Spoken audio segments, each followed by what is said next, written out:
বন্ধুগণ কাদারদান আজকে আমি এরকম একটা ভিডিও নিয়ে চলে এসেছি যে ভিডিও আপনারা কোনোদিন দেখেননি। তাই দেখুন বন্ধুরা, আমি প্রথমে নিয়ে নিয়েছি মাছ আর মাংস আপনারা কোনোদিন একসাথে রান্না করে খেয়েছেন, খাননি তো? আজকে আমি আপনাদের দেখাবো মাছ আর মাংস কী করে একসাথে রান্না করতে হয়। তো বন্ধুরা দেখেন, মাছটা তো আমি যা করার করে নিয়ে রেখে দিলাম, মাংসটাও আমি যা করা জাতা মাতা করে আমি রেখে দিলাম। তারপর দেখে নিলাম বাঁশ গাছের মতো লম্বা লম্বা বেগুন আর আলু আর টমেটো। তারপরে দেখেন যুদ্ধতে নেমে গেছে, মাছ ভাজাটা হলো বড় যুদ্ধ, গায়ে যদি একটা ফোঁটা পড়ে ওরে বাবারে জীবন বেরিয়ে যায়।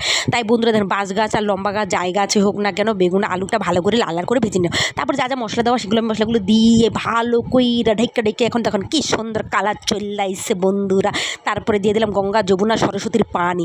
এই পানিগুলো এখন দেখুন টকবক টকবক করে ফুটছে। এখন এই পানির মধ্যেই মাছগুলো সাঁতার কাটবে।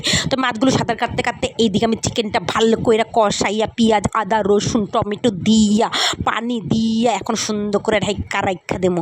তার আগে সবচেয়ে বড় কাজ যেটা হলো, মাছ হোক মাংস নামানোর আগে যদি লবণ না দেখেন তাহলে ভাববেন সেই যুদ্ধে সেই মাছ রান্না আপনার ভালো হয়নি। তা বন্ধুরা, ভাত খাওয়ার পর এভাবে যদি লেবু না খান মুখের স্বাদ আপনারা বুঝবেই না, বুঝলেন?